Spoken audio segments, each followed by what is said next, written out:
Thank you for staying with us. We now get into our Women at the Forefront segment, and today our focus is on empowering her. Yes, I have a lady with me in studio who is all about that, all about empowering the next woman, and her main focus specifically is on women tailors. So the fashion industry, she has gotten into that industry as a manufacturer as well. So how about we get to know more about our lady at the forefront today? That is none other than Grace Moreka, who is the founder and CEO of AMORE Business Systems and Ventures. Welcome to the show. Thank you, Vivian. How are you doing this morning? Excellent. Happy to be here. Happy to have you on board as well. Let us begin by you just painting a picture for us on what AMORE Business is all about. AMORE, we are a clothing brand where we've taken the opportunity to manufacture garments for the Kenyan population, both corporates and person like you who love fashion. Yeah, our garments are made by women from the underserved community. Our workshop is in Kisumu. Yeah, so that's where we do our garments from. All right. Yeah. What inspired you to get into that specific line of business? Our story in a summary, we used to do second-hand clothes, and then we upgraded to brand new imported clothes.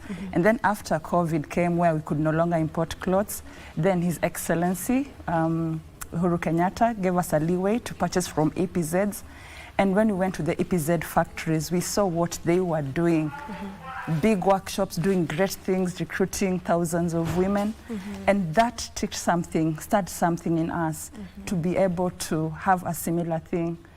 The period we had to do that arrangement with the EPZ was just for a short time, a year, and then the COVID pandemic was done, and we realized we have to do this.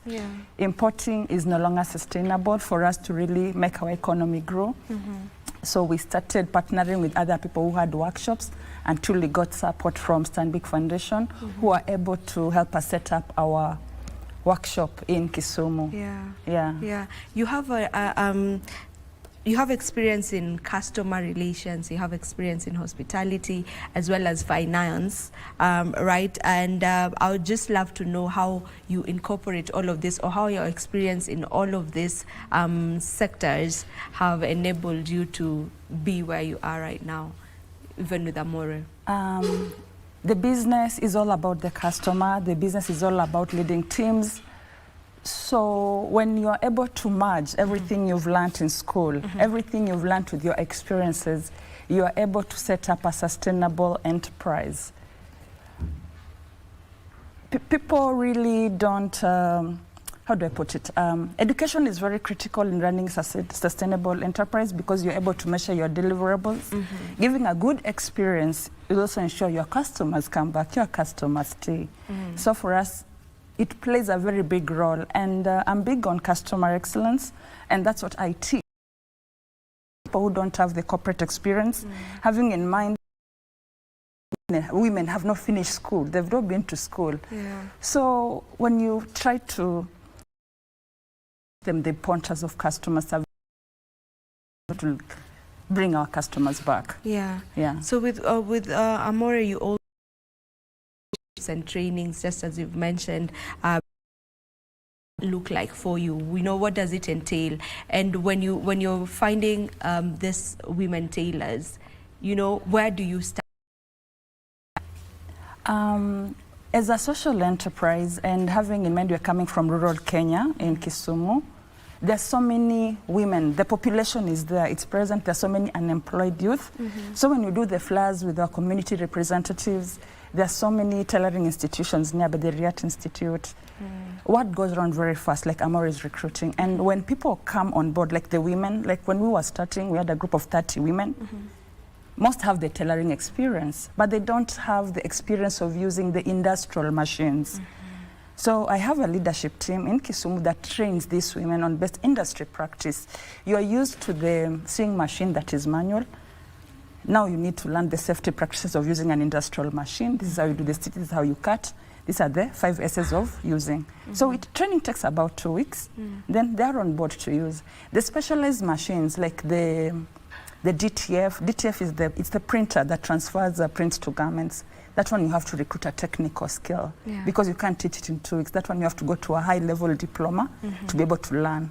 But for these straight machines, teaching how to stitch garments, it's one of the easiest skills to learn. Oh, really? And it pays well, by the way. It does pay well. Yeah. Yeah. You know, there could be a woman who's watching us right now and resides in Kisumu and probably has some experience, you know, with tailoring and all of that. Are you open to get any woman, or how do you go about picking who to come on board? We recruit all types, experienced and non-experienced, because you realize, again, this industry, the tailors, at times, loyalty is not there like 100%. So we train as many as possible to have a big pool. The experience are very good. They come, they do the work first. But the passion of training a woman from like start all the way, they stay longer. It's long term, it boosts loyalty. And it's a skill they have such that even when they are not with you, because most of them have their own, let's say, side enterprises. They have their own repair shops they're running and everything. The skills, they're able to run also their side businesses profitably. We have 2 ladies who are doing it. One of the ladies, Helen, she's a supervisor with us, and she also has her own business she's running in market, the Kiboso market. Helen, I know you're watching. She does the business, and it's actually picking quite well for her. So we take both, whether with experience or without. Because at times you can get bulk orders that have very short timelines, and people have to work day and night, and you need the labor. All right, so you work on integrating these women tailors into sustainable clothing supply chain, into a sustainable clothing supply chain. When you talk about the sustainable clothing supply chain, what does that look like? For us, a woman who's trained on best industry practices will become valuable, because skills are everything. When you train them again on best practices, besides working for us and earning a decent income, a sustainable income, because a sustainable income will come through AMORE getting repeat business. Then I'm able to call you for the repeat work. Then you have a decent income. And even when the times are low, where there's not that repeat work frequently, when you are on your own, are you able to generate income on your own? You understand? So when you have these skills of selling, communication, customer service, basic money, even managing your own resources that you make, because those are trainings you give our workers for free. They'll be able to even stand on their feet. Because as a business, we are all about leaving you better than we found you. You need to come with skills so that you say, hey, I came with AMORE knowing nothing, but this is 1 year later. Look how valuable I am. What is the most rewarding part of your journey so far? Women thriving, and when I see people putting on our garments, when I see corporates wearing our garments, referring us, and they're happy with the quality. For me, it's gratitude. It's because at times you'll not make money. You don't, by the way, entrepreneurship, you don't make money always. And the days that you are down low, what makes you wake up in the morning? So it's your people. For me, it's my people, it's my team. Are they proud coming to work for AMORE? Are they happy? Are they happy to be associated with AMORE? When they wear our uniform and they come to work, is it something they want to hide behind a hoodie, or is it a brand they want people to see and they're happy with? So for me, happy team and a happy customer.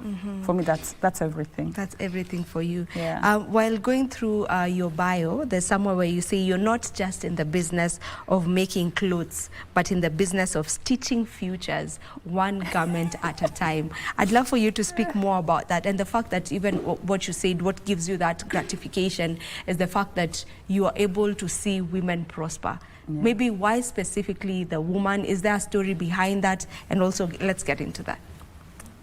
Research has shown, without bias to all the men listening, when a woman is supported, a community is empowered.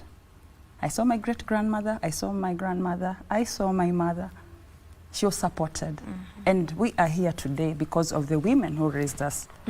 And for that reason, I support women, because I see what they do to their community. They raise their community. With trainings focused on women empowerment, women are the backbone of our society. And the more women we have trained, the more women with skills to give back to the community. That's how our country grows. And the reason we have all these international organizations advocating for the women, there's something they have seen. The third rule everywhere. There's something somebody's saying. And for me, I need to be in that space where if a community of women is raised, I know there's going to be a ripple effect in the future. And even that stitching of the future statement is, we are planning to set up a training institution that focuses on now training women professionally. At the moment, what we are doing, we are training women the short 2 weeks so that they're able to, we absorb them, they work for us. But we're in the process of getting our certifications where we are able to actually train you, give you a diploma, any other product recognized that you are trained. Even we're able to recruit from that pool of people we have trained. Yeah. That's amazing. You're doing an amazing job. Thank you. For women, that's for sure. Maybe what would you say are some of the challenges that women in the fashion industry get to undergo? The biggest challenge I have experienced is I'm in a male-dominated field. Male, and at times when you're called for a meeting, somebody picks the call, they're like, "Hi, bro." Then they hear it's a woman. I'm like, they just assume it has to be a man. And then there's always that thing, like, you really have to prove yourself as a woman in manufacturing, and not just in the garment sector, and any manufacturing sector. That those spaces are really occupied by men, and women encourage you, we take up these spaces, it can be done. Because running an organization is genderless. Anyone can run an organization. So it's, but the good thing is there are so many partners who come on board to actually support women. Like your program, we are grateful, that really supports women. It gives us visibility out there, and it's a motivation to somebody for sure. Show that it can be done. So we need more of these spaces to really validate that a woman can do it. Is there a gap you had seen in the fashion business that you made you decide, now I want to get into this? Or have you witnessed maybe challenges that women get to go through even in their day-to-day business as people in the fashion industry that prompted you to get into what you do? Yes, there are not, in Kenya right now, there are not many established garment workshops that are made in Kenya. Most people subcontract manufacturing. Even before I was blessed to have our own garment manufacturing unit, we were subcontracting from our partners. Like the lady who really actually mentored me to start this is called Mercy Nakima. She has a big garment manufacturing unit in Ngara. So she was the one who held me through the rough. She's like, these are the challenges you'll experience with the tailors, the production units, this is the client, expect this from the customer. A customer wants it here and now. So you find you really need to work well with other people. Even having your own unit, you still interact more with the people who are there before you. You need to learn from them. You know, there's something they say about tailors. I'm sure you've heard of it. There's something that almost everyone gets to talk about when they mention anything to do with tailors. Wakisema tailors ni waongo, fundi ni waongo, and all of that. Maybe is that a narrative that is actually true, and is it something that you're also working on changing? Let's say it's something we are working on changing. I have experienced it. As I said, this sector, mostly the experts, they need to be trained more professionally. They need to be like order, professionalism. I think that's what lacks. And the reason why a tailor cannot deliver is they take so much on their plate. However, if there's a system in place that will be able to manage your workload, then we'll not have these funny stories. And for us, again, that was a gap. You're a corporate, you give me an order, you want 100 corporate shirts, I tell you they'll be ready in 4 working days. It's 4 working days because it's a corporate talking to an organization. And then not because at times you know the psyche of the tailor, you have to really, you're like, we will not be paid on time if you guys don't deliver on time. So will you deliver in 4 working days? Okay. So it's something we are really working working on. It's a work in progress. I cannot say we are there yet. Yeah, it's something it's still in progress. Yes. You're working on it. Yeah. All right. You know, what do you feel, or who do you feel should come on board in order to ensure that we're empowering more women to take up these spaces, that is the manufacturing spaces? Who should come on board? What can be done? I think it's everybody. Everybody needs to really come on board, from the government, encouraging more women to take up spaces in manufacturing, the media houses to amplify our voices, and for schools, the institutions, the educational institutions, when they teach you on best practices on how to start. Like, for example, for my case, this manufacturing unit, were it not for my development partners and the financial institution, the Stanbic Foundation, the training they took us through, I would not have some of this knowledge that I have. There is nowhere right now in Kenya you'll go and maybe, for example, say you're passionate about making juice. You'll be trained the science behind making juice and the health certificates required.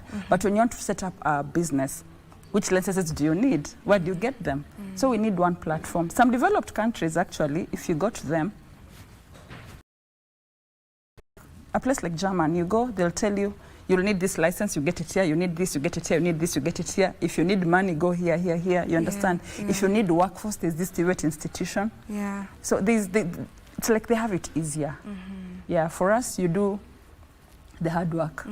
You start and then you're visited.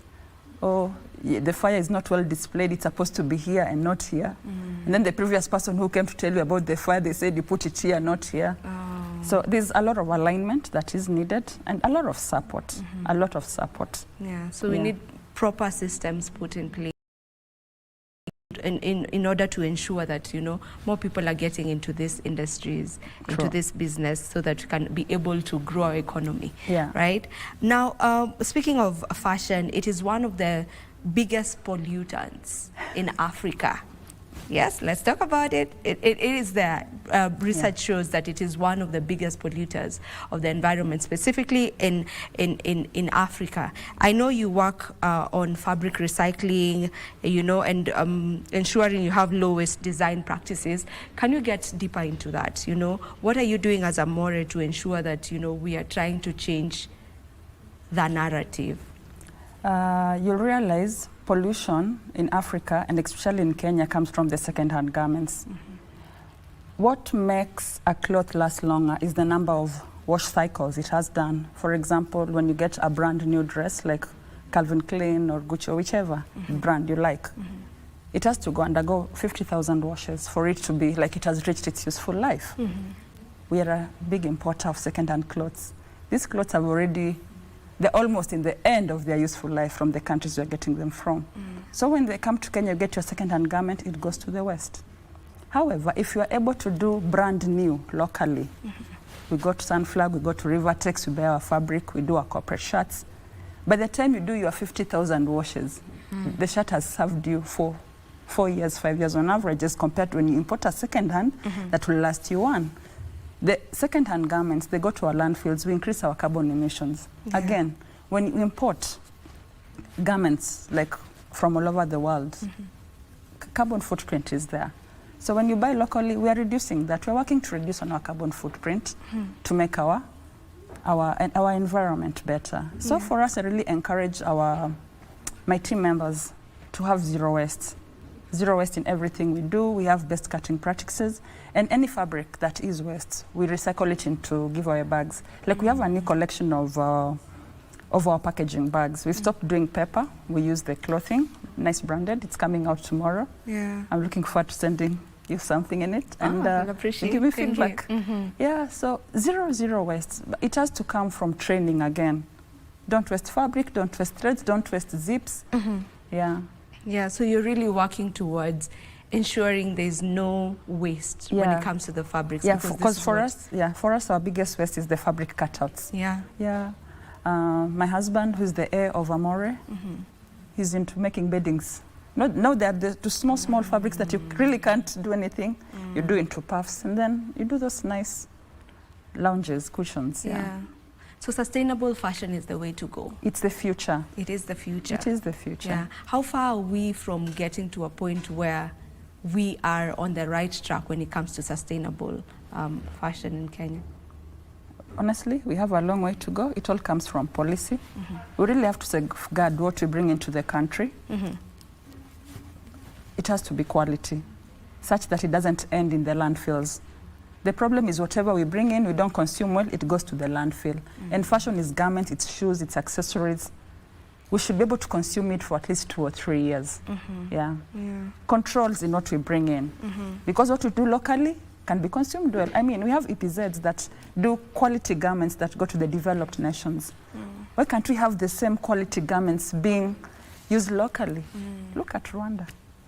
Yeah. Look at Good South example. Africa. Yeah. Yeah. Yeah. So it's policy. It has to come from policy.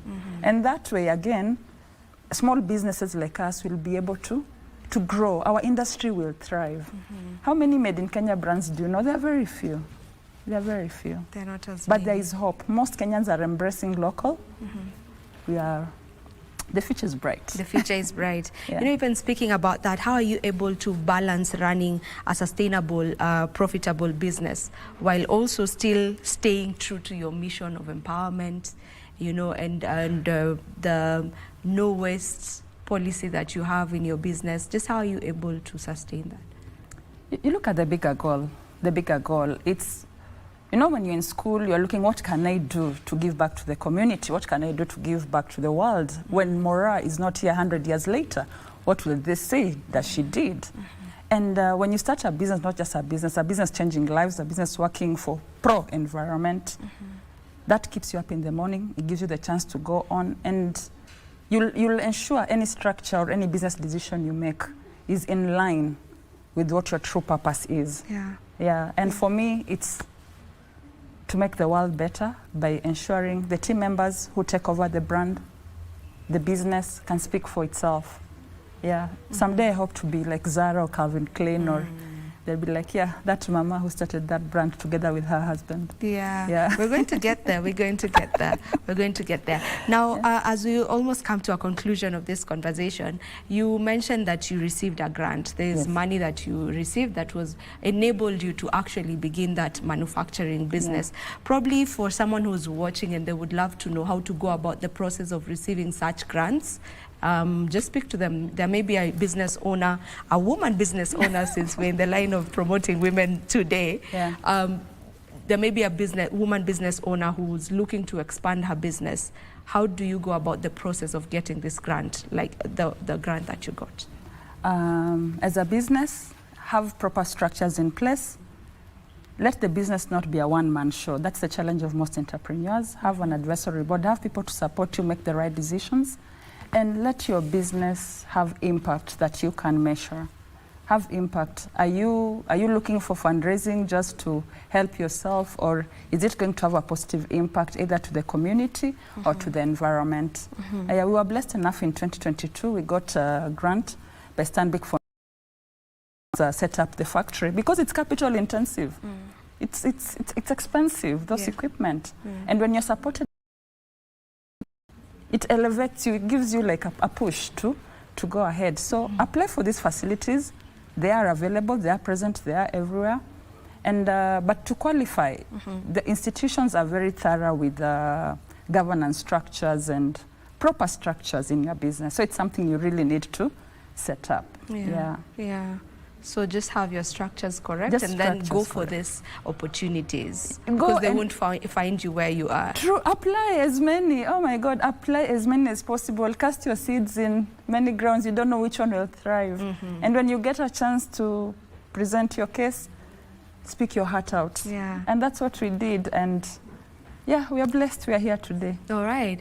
Still on your woman who's watching us right now, and they're looking to get just any kind of business, but purpose-driven businesses. Just speak to them. Whatever is in your heart, nobody should tell you no. Go after your heart. You do it. You'll fall 100 times, rise 1,000 times. Yes.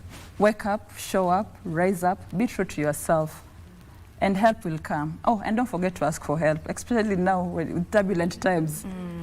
when people show up to support you, be open to receive. Don't be open to receive. Ask for help, ask for support. But above all things, whatever is in your heart, that gift God has given you, that gift, please use it. Otherwise, God will take that gift away from you and give it to Mora. So that gift that you have, that talent that you have, go out, nurture it, exploit. You don't know who is looking at you for inspiration. Encouragement to you. Live in your gift and live in excellence. Amazing. Thank you. Thank you so much for gracing our show today, and also congratulations and thank you for the good work that you're doing for women in Kisumu. You work with so many of them, and I know it helps put food on their table, so you're doing an amazing job, and that's why you are our woman at the forefront today, so thank you. Thank you so much, Vivian. Thank you for having me. All right, this is where we get to end this particular segment, as well as Good Morning Kenya for today. My guest today was Grace Moreka, who's the founder and CEO of AMORE Business Systems and Ventures. My name is Vivian Degwa. Do enjoy the rest of your viewing. See you tomorrow, same time and place, God willing. Goodbye.